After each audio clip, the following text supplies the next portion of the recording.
तो hello friends, मैं हूं राहुल कुमार। बहुत सारे लोग पूछते हैं कि भैया सिर्फ बीएसएससी के एग्ज़ाम को फोकस करें या और फिर जो एग्ज़ाम आ रहा है उसको भी फोकस करें, ठीक है। तो इसी से रिलेटेड आपको कुछ जानकारी देंगे, फिर आप खुद अपने में सोचना कि हमको सिर्फ बीएसएससी पे फोकस करना चाहिए या सारे एग्ज़ाम पे फोकस करना चाहिए, ठीक है। क्योंकि कल बीएसएससी के कुछ कारनामों के बारे में पता चला है, ठीक है। और साथ में गुड न्यूज़ भी थोड़ा सा है कि बिहार प्रशासन विभाग जो है, प्रशासनिक विभाग, उसने 1 महीना पहले एक नोटिस जारी किया था, वो एग्ज़ाम से रिलेटेड। तो वो क्या है वो आपको डिटेल में बताएंगे। वीडियो में अंत तक बने रहना। नए हो तो चैनल को जरूर सब्सक्राइब करना। किसी भी गवर्नमेंट एग्ज़ाम के बारे में आपको कुछ जानकारी चाहिए तो आप मेरे को टेलीग्राम चैनल पे मैसेज कर सकते हो, ठीक है। तो चलो वीडियो स्टार्ट करते हैं। सबसे पहले बात क्या है कि जो आपको 3 तारीख को एक नोटिफिकेशन जारी किया था बीएसएससी ने, वो सहायक उर्दू संवादक के बारे में। तो उसके उन उन लोगों ने मिलके क्या किया है कि 2-3 दिन से धरना प्रदर्शन कर रहा है पटना में, बिहार सचिव बीएसएससी के सामने में। तो जब उनका वीडियो आया सामने, बहुत लोगों ने इंटरव्यू दिया न्यूज़ चैनल वालों को, तो बीएसएससी का असलियत पता चला। क्या पता चला? तो जो एग्ज़ाम है, एग्ज़ाम का फॉर्म निकला था 2019 में, और 2021-22 तक में उन लोगों ने मेंस का रिजल्ट दे दिया।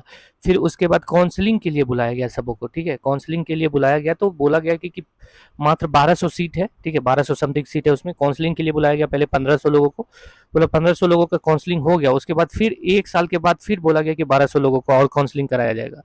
तो फिर लगभग 1200 लोगों का फिर से उसके 1 साल कंप्लीट होने के बाद, मतलब सोचो कि मेंस हो गया, आपका डॉक्यूमेंट वेरिफिकेशन भी हो गया, तो उसके बाद फिर से ये बोला गया कि 1200 लोगों का और डॉक्यूमेंट वेरिफिकेशन कराया जाएगा। तो 1200 लोगों को बाद में फिर डॉक्यूमेंट वेरिफिकेशन हुआ।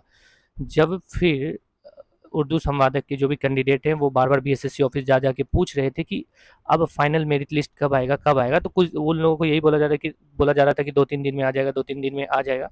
लेकिन ऐसा करते करते बोला, वो लोग बोल रहे हैं कि 1 साल बिता दिया। फिर 1 साल बीतने के बाद फिर से जब सब लोग धरना प्रदर्शन किया तो 291 लोगों का पीटी का रिजल्ट दे दिया, ठीक है। तो उन लोगों वो फिर भी 1-2 दिन पहले से कल भी कुछ लोग मिलके वहाँ पे जाके बीएसएससी ऑफिस में नाराबाजी किए, तो बहुत पुलिस भी लगा दिया गया था ताकि कुछ वैसा हो ना, ठीक है। तो लगभग सोचो कि फिर से अभी 291 लोगों का निकाला। अब उसका मेंस होगा, मेंस का फिर वो रिजल्ट देगा, उसके बाद जाके फिर मेरिट बनाएगा। तो पुराने जो भी कैंडिडेट है उनका यही कहना था कि जब पहले से ही इतना कैंडिडेट हो गया तो क्या ज़रूरी है लेने का। या फिर उन लोगों को शक भी है कि कहीं पैसे की वजह से या लेन देन की वजह से तो बीएसएससी ऐसा नहीं कर रही है या जानबूझकर लेट करना चाहती है, ठीक है। और जब बीएसएससी फर्स्ट इंटर लेवल के बारे में बता रहे कि बीएसएससी फर्स्ट इंटर लेवल का जब फॉर्म 2014 में फिल किया गया, तो एग्ज़ाम 2014 से 16 के बीच में नहीं हुआ। उसके बाद 2016 में क्या किया कि फिर से फॉर्म फिल करवा दिया, ठीक है। 2016 में फिर से फॉर्म फिल करवा दिया। और उसके बाद जब एग्ज़ाम 2018 में लिया तो वो तो कैंसिल ही हो गया। एक बार एग्ज़ाम हुआ था तो वो कैंसिल हुआ, तो फिर 2018 में 19 के लगभग में एग्ज़ाम हुआ, ठीक है। तो उसके बाद एक बार उसमें भी रिजल्ट दिया था। फिर यही सेम चीज़ जैसे भी सहायक उर्दू संवादक के बारे में बोला जा रहा है, तो उसमें भी यही किया था कि बोला टेक्निकल फॉल्ट की वजह से कुछ लोगों का और रिजल्ट दिया जाता है, तो फिर रिजल्ट दिया, ठीक है। फिर ऐसे करके मेंस में भी ऐसे ही कांड कर दिया था।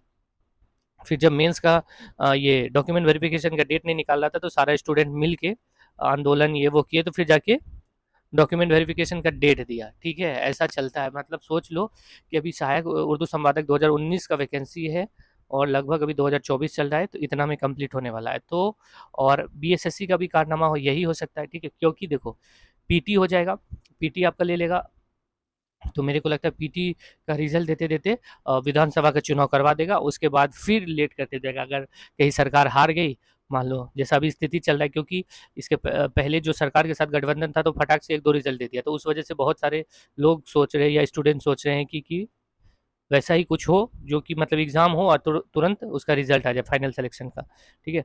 तो इस वजह से कुछ भी हो सकता है। तो मान लो सरकार इधर उधर हो गया, सपोज करें सरकार इधर उधर हो गया, तो फिर जो एग्जाम हुआ है और लेट होते जाएगा, ठीक है। तो थोड़ा सा हम लोग, मेरा बस यही कहना है कि फोकस करो इस एग्ज़ाम पे। ऐसा नहीं बोले, अभी भी हम जो बोले वो तो संभावना के तौर पे ही बोले, लेकिन फोकस करो। लेकिन ऐसा नहीं होना है कि फुल्ली डिपेंडेंट इसी पे हो जाना है और कोई एग्ज़ाम आए उसके बारे में हम लोगों को कुछ सोचना ही नहीं है या उसके बारे में कुछ देखना ही नहीं है, ठीक है। एकदम फुल्ली डिपेंडेंट मत होना। तैयारी ऐसा करना है कि रेलवे का भी एग्ज़ाम आए या railway graduate level, 10th level, 12th level कुछ भी आए, तो हमको कहीं न कहीं अपना बेरोज़गारी दूर करने के लिए सिलेक्शन लेना है, ठीक है।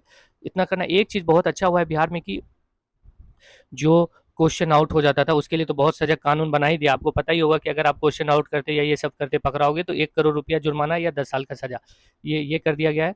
और बिहार प्रशासनिक विभाग के बारे में जो अभी हम बोल रहे थे कि वो क्या-क्या बिहार प्रशासनिक विभाग क्या किया है, एक नोटिफ़िकेशन जारी किया और सारे डिपार्टमेंट जो भी है जैसे बीएसएससी हो गया, बीपीएससी हो गया और बिहार दरोगा जो एग्ज़ाम कंडक्ट करवाता है, बिहार पुलिस जो कराता है, सबके पास एक-एक नोटिस भेजा और सबको बोला कि एग्ज़ाम एकदम क्लियर वे में लेना है, फेयर वे में लेना है, कुछ भी चापलूसी या इधर-उधर क्वेश्चन आउट होने का बात ना हो। साथ में अगर मौका मिलेगा तो एग्ज़ाम को वो ऑनलाइन भी करा सकते हैं, ऐसा उसमें लिखा है। ऑफलाइन या ऑनलाइन भी करा सकते हैं अगर फेयर मतलब अच्छे तरीके से एग्ज़ाम ना हो, क्वेश्चन आउट ना हो, तो एग्ज़ाम जो है ऑनलाइन मोड में भी हो सकता है। ये नोटिफ़िकेशन 20/6/2024 को आउट किया था बिहार प्रशासनिक विभाग और सारे विभाग को भेजा, तो सारे विभाग ने इस पे सहमति जताया, ठीक है? सब लोगों ने बोला कि हाँ, अगर ऐसा होगा तो ज़्यादा बेटर होगा।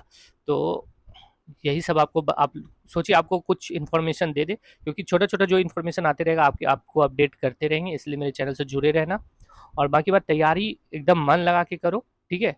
और अच्छे से करो और इस चीज़ का ध्यान रखना कि बिहार पुलिस में जो क्वेश्चन पूछा है या फिर पूछेगा, वैसे तो ये क्वेश्चन बाहर निकलता नहीं जो आपको पता चलेगा, लेकिन जीके जीएस के लिए आप एक चीज़ और कर सकते हो। बहुत लोग पूछते हैं कि बिहार पुलिस का जैसे खान सर का हम देखें बहुत मोटा सा बुक है बिहार पुलिस के लिए, या वो जस्ट लाइक लूसेंट ही है, तो वो वाला बुक खरीद के भी आप पढ़ सकते हो। देखो ज़्यादा से ज़्यादा पढ़ना है, ठीक है? चैप्टर वाइज पढ़ना है और ऑब्जेक्टिव पढ़ना है, तो इससे क्या होगा आपका सारा कवर अप हो जाएगा। एक चीज़ और, आप सोचोगे कि एक ही सेक्शन में बहुत सही हो जाएगा, तो वैसा नहीं है। आपको सारे सेक्शन जैसे मैथ में भी सही करना होगा, रीजनिंग में भी सही करना होगा, साइंस में भी सही करना होगा और जीके में भी करना होगा। तब जाके आपको एक अच्छा स्कोर आएगा, तब सिलेक्शन होगा। सिलेक्शन के लिए कट ऑफ ज़्यादा नहीं जाएगा, क्योंकि इसलिए भी नहीं जाएगा क्योंकि आप देख ही रहे हो कि जो लॉ अभी बना है कि अगर कोई क्वेश्चन आउट करते पकड़ाएगा तो 1 करोड़ और 10 साल का सजा है, तो उसकी वजह से बहुत सारे लोग सहमे रहेंगे, ठीक है? तो कट ऑफ तो थोड़ा कम ही जाएगा। कट ऑफ सिर्फ बिहार में इसलिए बढ़ता है कि क्वेश्चन आउट हो जाता है, बाकी बात कुछ नहीं होगा तो कोई दिक्कत नहीं होगा, ठीक है? इसलिए आश्वस्त होके पढ़ो, मज़े से पढ़ो, मॉक टेस्ट लगाते रहो और इतना ध्यान रखो कि सिलेक्शन होगा और पक्का होगा। और भाई ताकत एक ही बार लगाना है, एक बार जोर लगा दो और बेरोजगारी से निजात पा जाओ, ठीक है? मिलेंगे नेक्स्ट वीडियो में और भी कुछ इन्फॉर्मेशन आएगा तो आपके साथ जरूर शेयर करेंगे, इसलिए चैनल को सब्सक्राइब करके रखना। चलो बाय बाय।